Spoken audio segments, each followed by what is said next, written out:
தமிழக வெற்றி கழகத்தின் தலைவர் விஜய் அவர்கள் முதல்வர் ஆனதுல இருந்தே நம்ம தமிழ்நாட்டுக்கு சில அதிரடியான விஷயங்களை செஞ்சுட்டு வராரு. அதுல முக்கியமான விஷயங்கள் என்னன்னு சொல்லி பாத்தீங்கன்னா, ஸ்கூலு, பஸ் ஸ்டாண்டு மற்றும் வழிபாட்டு தலங்கள் பக்கத்துல இருக்கக்கூடிய டாஸ்மாக் கடைகளை மூட சொல்லி உத்தரவு போட்டிருந்தாரு. அதன் அடிப்படையில மொத்தம் 717 கடைகள் ஐடென்டிஃபை பண்ணி மூடிட்டு இருக்காங்க. இப்ப நான் இருக்கிறது பெரம்பலூர் மாவட்டம். எங்க பெரம்பலூர் மாவட்டத்துல பாத்தீங்கன்னா பஸ் ஸ்டாண்டு பக்கத்திலேயே நியர்ல பஸ் ஸ்டாண்டு ஒட்டியே 2 டாஸ்மாக் கடைகள் இருக்கும். அது மட்டும் இல்லாம national highway Trichy to Chennai போற நேஷனல் ஹைவே பக்கத்துல அங்க ஒரு டாஸ்மாக் இருக்கும். இப்போ இந்த உத்தரவின் அடிப்படையில இந்த 3 டாஸ்மாக் கடைகளும் மூடிட்டாங்க.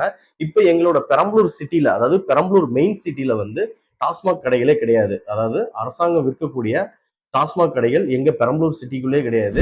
2 கிலோமீட்டர்ஸ் அங்கிட்டு, அதாவது மெயின் சிட்டில இருந்து வெளியே 2 கிலோமீட்டர்ஸ் அங்கிட்டு தான் இருக்கு. அது மட்டும் இல்லாம சந்து கடை, அதாவது பிளாக்ல விற்கிறவங்களையும் கூப்பிட்டு போலீஸ் டிபார்ட்மெண்ட்ல இருந்து வார்ன் பண்ணி விட்டுருக்காங்க. ஸோ அதனால பிளாக்லயும் இப்ப விற்பனை இல்லைன்னு சொல்லி ரிப்போர்ட் ஆயிருக்கு.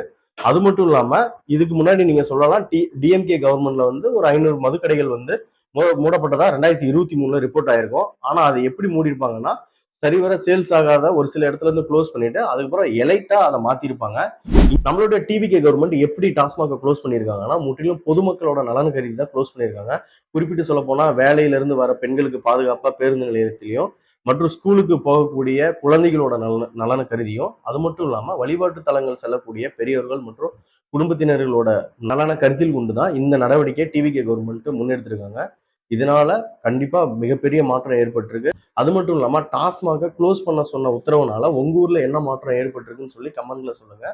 நெக்ஸ்ட் வீடியோல இந்த டாஸ்மாக் க்ளோஸ் பண்ணதுனால பப்ளிக் ஒப்பீனியன் பத்தியும், அது மட்டும் இல்லாம அடுத்தடுத்து நம்மளுடைய முதலமைச்சரோட செயல்பாடுகள் எப்படி இருக்கு, அவங்களோட திட்டங்கள் நடைமுறைகள் எப்படி இருக்குன்னு சொல்லி நம்ம சேனல்ல தொடர்ந்து வீடியோஸ் பார்ப்போம்.